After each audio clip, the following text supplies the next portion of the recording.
Well, guys, someone did a thing. Cambridge have wonderfully provided some much needed clarification about part 2 of the C1 Advanced Speaking exam, and yes, they are even going to change the C1 Advanced Handbook for teachers. Yes, changes are coming, and it is all thanks to Smash English. No, it's all thanks to one of you. Part 2 of the C1 Advanced Speaking exam has always been controversial on this channel. And that is because viewers of the channel have often commented telling me that the advice I give is different to the advice that their teachers give. Teachers often tell their C1 students that they should spend some time comparing the pictures before they answer the questions.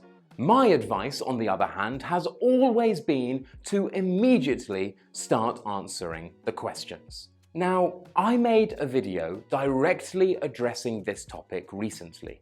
So in this video, I decided to directly reference the C1 Advanced Handbook for Teachers, and here is what I found. In Part 2, candidates are given the opportunity to speak for 1 minute without interruption. Each candidate is asked to compare 2 colour photographs from a choice of 3 and to make a further comment about them in response to a task that is read out by the interlocutor.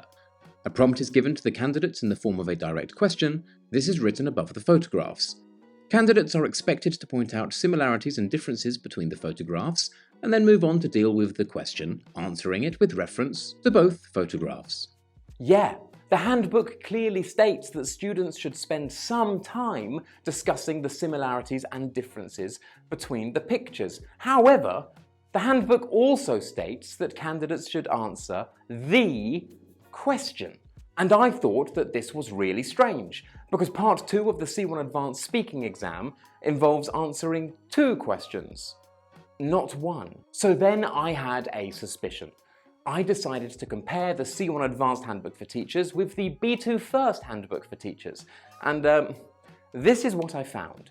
Yeah, Cambridge just copied the instructions from the B2 First Handbook for Teachers into the C1 Advanced Handbook for Teachers. Anyway, I explained all of this in my video, and I told you guys not to worry about talking about similarities and differences and just to directly answer the questions for each image, as by doing so, you're going to be comparing them anyway. And as far as I was concerned, that was the end of the matter. But then, one of you guys decided to contact Cambridge. Hi, I hope this email finds you well. I'm writing to bring to your attention a possible error I recently noticed in the C1 Advanced Handbook for Teachers. On page 77, the handbook mentions, however, in fact, there will always be 2 questions in part 2 of the C1 Advanced Speaking test. Moreover, these lines appear to be identical to those in the B2 First Handbook for Teachers, where they are appropriate, as there is only 1 question in the B2 First Speaking test. You may see the attached pictures showing the contents of the 2 handbooks. As such, this may be an error resulting from copying content from the B2 First Handbook for Teachers, despite the differences in exam format. This could also lead to some confusion, as it suggests there is 1 question only when actually there are 2, and it suggests that candidates are expected to compare similarities and differences, whereas the limited time and design of the C1 speaking test do not necessarily emphasize this skill in the same way. I would be grateful if this message could be forwarded to the editorial team so that the issue can be reviewed and amended. Thank you for your time and attention. Kind regards. So, what did Cambridge say? Well, we did it. You did it. We've got some clarification. I hope you are well, and thank you once again for getting in touch with us to highlight this error. The team are working on correcting it as we speak, but for now, we have been provided the correct wording to share with you for your own reference. In part 2, candidates are given the opportunity to speak for 1 minute without interruption.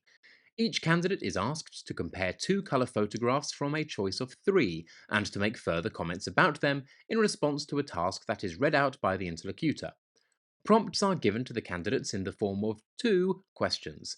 These are written above the photographs. Candidates are expected to answer the questions with reference to both photographs. Candidates have the opportunity to show their ability to organise their thoughts and ideas and express themselves coherently in appropriate language. The listening candidate is also asked to comment briefly after their partner's long turn. They should not, however, speak during their partner's long turn. Candidates will always be asked to speculate about something which relates to the focus of the visuals. They will never be asked to merely describe the visuals. I hope this helps, but if there is anything else you need, please get back in touch. Kind regards. Notice how now it explicitly states 2 questions and not the question. And also, maybe more importantly, the part about talking about similarities and differences has been completely removed. Yeah, it's gone. So, thanks to our genius subscriber and Cambridge for providing some clarification, we can now definitively say that you do not need to talk about similarities and differences between the pictures before answering the questions. That's right. The updated handbook should be released around mid-June. At least, that's what they told my subscriber. This is just so exhilarating. Is it sad that this is the sort of thing that I get excited about? No, of course it's not. I just love my Cambridge exams. Just thought I would update you guys. Thanks a lot for watching, and see you later. Goodbye.